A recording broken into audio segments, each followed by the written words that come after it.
This is a pre-assembled Loxone distribution board, which I will ship internationally. We have the central brain in there, the Loxone mini server with certain inputs and outputs. Then there is expansion modules, extensions.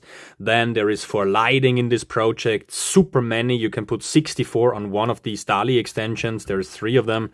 Then we have the Loxone power supply, where there is also on the DC side, there is like in the cars, for protecting the wires. It has also 7 channels with 40 ampere on this size, and also each channel can be monitored in power consumption. There is the option to also put a car battery on it, so the system will also in a power outage still be alive.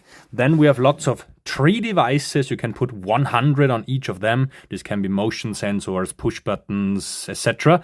Then we have down here the central power coming from the side. So this is the 3 phases, neutral and the PE. Then we have certain breakers for the outputs here, especially the DALI lines here. And on top of it here, we have everything already put on certain terminal blocks. So we have the 3 lines, the different ones. Then there is lots of DALI connections here. And locally, this project will be in Malta. There will be a local electrician who does the normal electrical board, depending on the laws in Malta.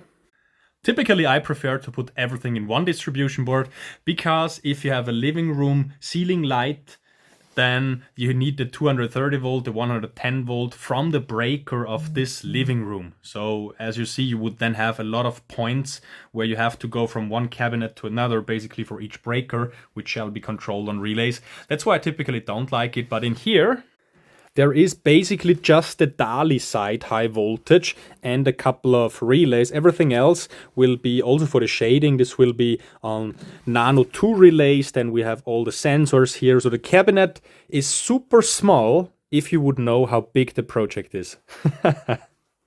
I'm just packing some components for the next video to build up a Loxone cabinet from scratch. If you don't want to miss out, then consider subscribing to the channel. It would be my pleasure. See you guys.